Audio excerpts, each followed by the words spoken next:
Muy bien, pues finalmente llegamos al término de nuestros temas. Vamos a terminar con una revisión del Sistema de Cuentas Nacional de México. Va a ser una muy brevísima introducción porque la cantidad de información que se encuentra disponible es enorme, pero nada más vamos a ver un muy rápido repaso a lo más relevante. El Sistema de Cuentas Nacionales de México, por sus siglas SCNM, ¿verdad?, lo vamos a encontrar dentro de la información que maneja el Instituto Nacional de Estadística y Geografía, el INEGI. Las cuentas nacionales en México. En México, el Instituto Nacional de Estadística, Geografía e Informática, INEGI, es el responsable de procesar esta información, así como de publicarla. Lo hace mediante el Sistema de Cuentas Nacionales de México, el SCNM, que incorpora los lineamientos del Sistema de Cuentas Nacionales que recomienda la ONU, el Fondo Monetario Internacional, el Banco Mundial, la OCDE y la Eurostat. Entonces son cuentas que tienen un formato que tratan de homologar estas instituciones que ya comentamos, pues para que la información pueda ser interpretada de una manera común en todas las naciones y así mismo sea publicada. Entonces, dentro de la página del INEGI podemos nosotros identificar, ¿verdad?, es www.inegi.org.mx, pero al menos en la versión que yo consulté al realizar esta presentación, vemos que en la página principal, más o menos a esta altura, dice Producto Interno Bruto y Cuentas Nacionales de México. Si le damos ahí clic, nos va a mandar una serie de opciones donde podemos elegir varias información. Aquí lo importante es que vamos a comprobar que lo que hemos visto en forma teórica también se presenta en la realidad, con algunos matices, pero esencialmente es la misma. Por ejemplo, en cuanto a las identidades económicas básicas, vimos que el Producto Interno Bruto puede ser visto desde el punto de vista de gasto en sus componentes de exportaciones, formación bruta de capital, consumo del gobierno y consumo privado. Bien, pues en la página del INEGI hay una sección que se llama Producto Interno Bruto por gasto, y si nosotros revisamos las componentes de ese reporte, vemos que efectivamente viene consumo privado, consumo de gobierno, formación bruta de capital fijo, variación de existencias, que son las variaciones en los inventarios, forma ya parte de la formación bruta de capital en la revisión que nosotros hicimos. Y luego viene un ajuste por discrepancia estadística, es debido al errorcito que se puede acumular al tratarse de información levantada por encuestas. Y finalmente el componente de exportaciones netas. Todo eso nos arroja un Producto Interno Bruto total que vemos cómo se va repartiendo en el gasto de acuerdo a las proporciones que tenemos aquí indicadas.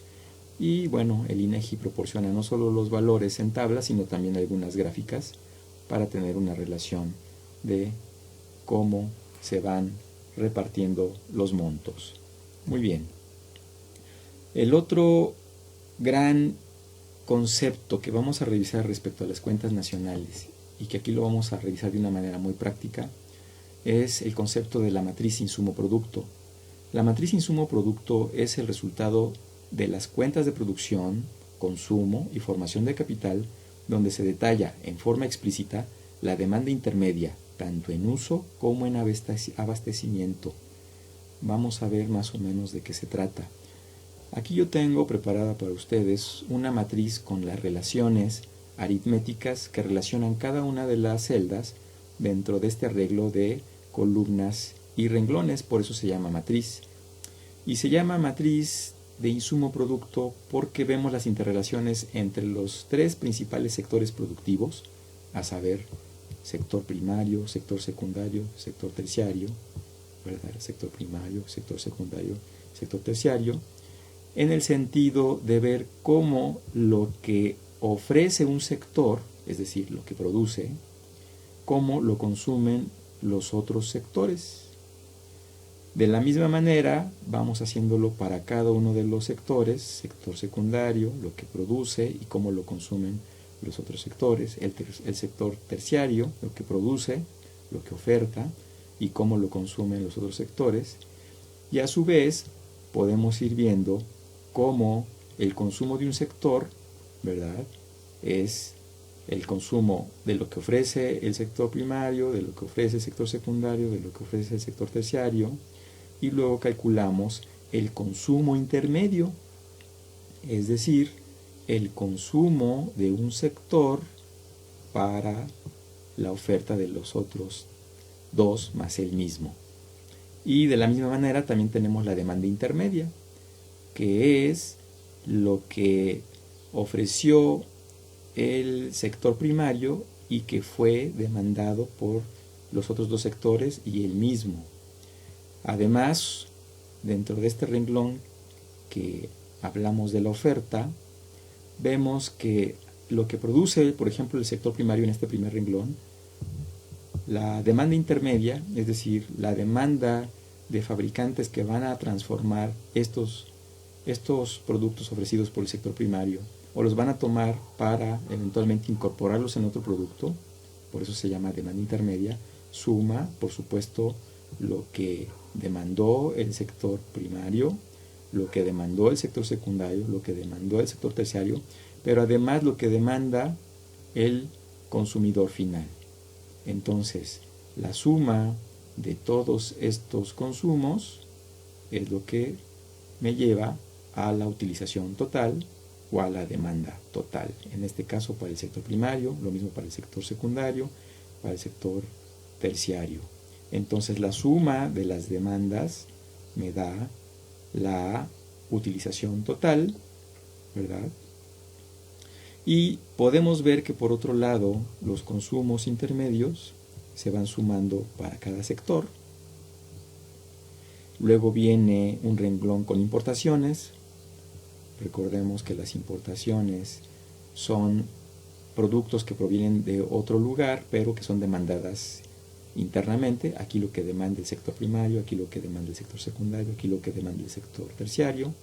La suma de lo que demandan como sectores de demanda intermedia, a su vez lo que demanda el consumidor final, y bueno, tenemos el total de importaciones, tanto lo que consumieron los fabricantes como lo que consumen los individuos al final de la cadena. Luego también tenemos los impuestos, que son los ingresos del gobierno, los impuestos sobre lo que, consumió el sector primario, los impuestos sobre lo que consumió el sector secundario, los impuestos sobre lo que consumió el sector terciario, los impuestos sobre la demanda final. Y entonces al sumar todos estos elementos, tanto los impuestos sobre la demanda intermedia como los impuestos sobre la demanda final, tenemos el total de impuestos que son finalmente los ingresos del gobierno. A su vez, vamos calculando el total de los valores de mercado de lo consumido, pues simplemente ese consumo intermedio, más lo que se compró de importación, más los impuestos del gobierno, y eso me da el total de valores a precio del comprador. Lo calculamos para cada sector, así si lo sumamos, tendríamos nosotros la demanda intermedia, su valor, y la demanda final de igual manera la podemos obtener sumando las componentes correspondientes para obtener un monto total a precios de comprador de todo lo que hemos venido acumulando. Luego tenemos el valor agregado bruto, muy interesante porque se deriva a partir del concepto de producción. En el renglón de abajo viene el renglón de producción y es la producción total para el sector primario, la producción total para el sector secundario, la producción total para el sector terciario. Estas a su vez las tomamos de lo ofertado totalmente por cada uno de los sectores. Por ejemplo, el total de oferta del sector primario pues es su producción, por eso P1 es igual a 1. La oferta total del sector secundario es igual a su producción, por eso P2 es igual a U2. La oferta total del sector terciario es igual a la producción total del sector terciario. Por eso P3 es igual a U3. Bien, pues la producción total es la suma de las producciones de los tres sectores, ¿verdad? Y estas producciones, decíamos, son las que se utilizan para el cálculo del valor agregado bruto, donde el valor agregado bruto, por ejemplo, para el sector primario, no es otra cosa más que su producción menos el valor, ¿verdad?, de todo lo producido a precios de comprador. Y este B1, ¿verdad?, que es el total de los usos a precios de comprador, no es otra cosa más que el consumo intermedio que realizó el sector primario, más las importaciones, más los impuestos, de tal manera que si nosotros tenemos la producción total y restamos esto, pues lo que tenemos es justamente el valor agregado. Entonces así para cada uno de los sectores, el valor agregado total de los tres sectores, y finalmente el Producto Interno Bruto no es otra cosa más que los valores agregados de la producción más los impuestos. Es decir, el valor agregado de toda la sociedad que produce más los impuestos que son los ingresos del gobierno. Eso da el total del Producto Interno Bruto para cada uno de los sectores. Las contribuciones de cada uno de los sectores nos da a su vez la aportación de la renta de los tres sectores de manera intermedia. Finalmente, el consumidor final no produce en principio nada, pero sí paga impuestos. Por eso, la aportación al Producto Interno Bruto de la demanda final es únicamente de impuestos, al no haber valor agregado. Y entonces, el Producto Interno Bruto no es otra cosa más que las rentas del sector primario, secundario y terciario en su demanda intermedia y los impuestos de la demanda final. Esto nos da el Producto Interno Bruto y se va a colocar siempre en esta esquina, en la esquina inferior derecha. Vamos a ver un ejemplo más concreto. Entonces, si nos vamos a la página del INEGI, decíamos, y buscamos la matriz de insumo producto, yo encontré la publicada para los datos del 2008, vemos que tenemos exactamente las columnas y los renglones que habíamos comentado. Tal vez los nombres tienen matices, pero esencialmente estamos hablando de lo mismo.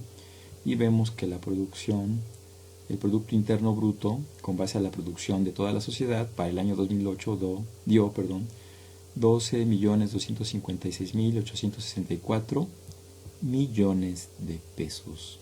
El comportamiento lo podemos verificar de acuerdo a lo que vimos, ¿verdad?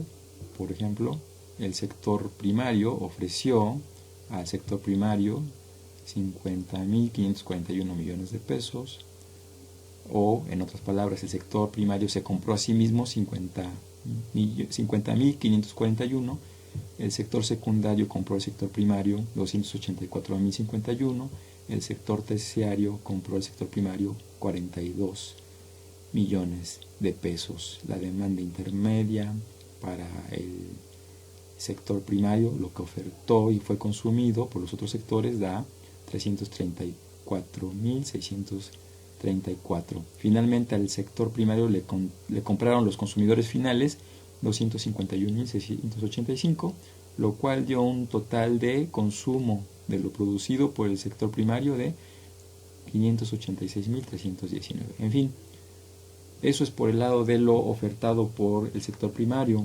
Por el lado de lo que consumió el sector primario, pues al sector primario consumió al mismo sector primario 50.541.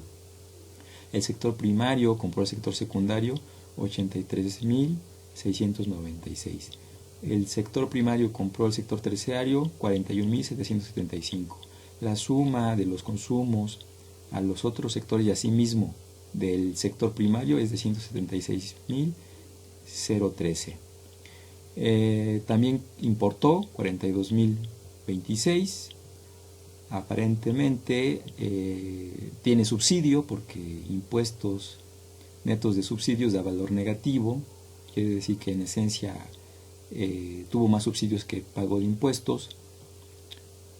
Finalmente, la suma del consumo intermedio del sector primario, más lo que compró del exterior, más los impuestos que pagó, nos da el total de usos a precios de comprador.